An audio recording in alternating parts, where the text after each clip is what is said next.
Hello everyone and welcome back to another video of CareerQ. In today's video, we will discuss about the bond policy that Capgemini Technology has for its freshers. If you are new to our channel, I would like to tell you that I have been covering a lot of videos on Capgemini Technology. You can go on to take a look into all of those. I have put all the links of the previous videos in today's video's description box below. Be with us to the end of the video. If you are new to our channel, do subscribe so that we get the motivation to make more such informative content just for you. Let's get started.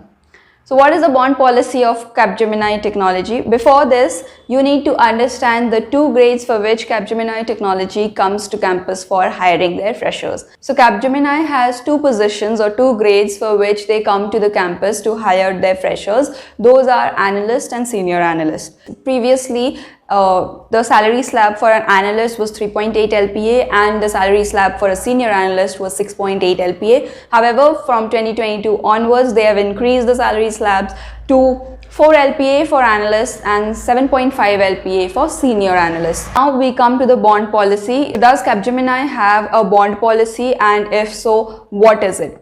So if you are hired as an analyst, then yes, Capgemini has a bond policy for the analyst role. However, if you have been hired as a senior analyst, then Capgemini has no bond for senior analysts. So it completely depends on the role for which you are hired. If you are hired as an analyst, then there will be a bond, and the bond will be for 2 years.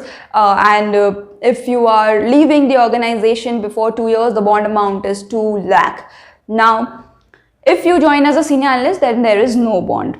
So as an analyst, the bond duration is 2 years and the bond amount is 2 lakh. Now, how this bond agreement goes on, that is also something that you need to understand. This 2 LPA for 2 years, it decreases with the amount of time you spend within the organization. So say for example, you have just joined the organization and within a span of 2 months, you want to leave the organization. You have got a better opportunity somewhere, or maybe some other reason you want to leave this organization there and then. In that case, you have to pay your entire bond amount.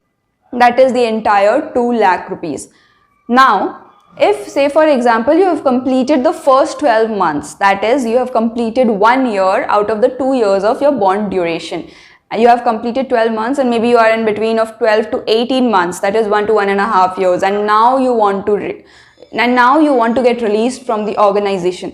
Then do you still need to pay 2 lakh? Because you have already worked for 1 year. So do you still need to pay 2 lakh? The answer is no. Now that you have served the organization for 12 whole months, you do not need to pay 2 lakh rupees. If you want to get released in between 12 to 18 months, then you need to pay a bond amount of only 1 lakh rupees. You need to go talk to your manager, your HRs and everyone, and the bond and since you have covered half of your bond duration, the half of the bond amount will get reduced, and all you need to pay is the remaining half that you won't be serving.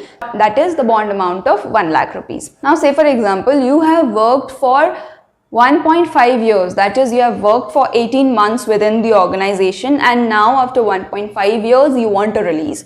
Now you want to step down and you want to leave the organization.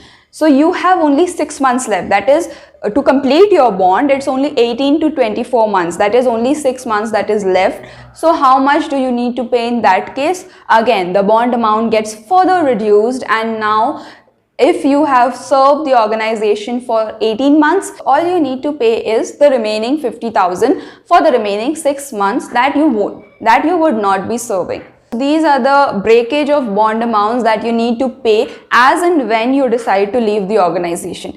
And if you have served the organization for entire 2 years, then of course you do not need to pay any bond amount and you are just free. You can resign anytime you want. So this is how the bond policy and the bond structure of Capgemini Technology works. I would also like to tell you how much you will be receiving as your in-hand salary in Capgemini.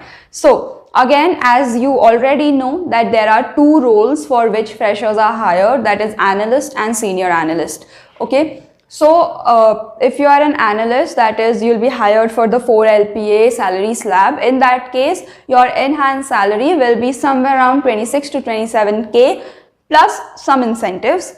And if you are hired in the senior analyst role, then your salary slab is 7.5 LPA. Now, when I was hired, it was 6.8 LPA.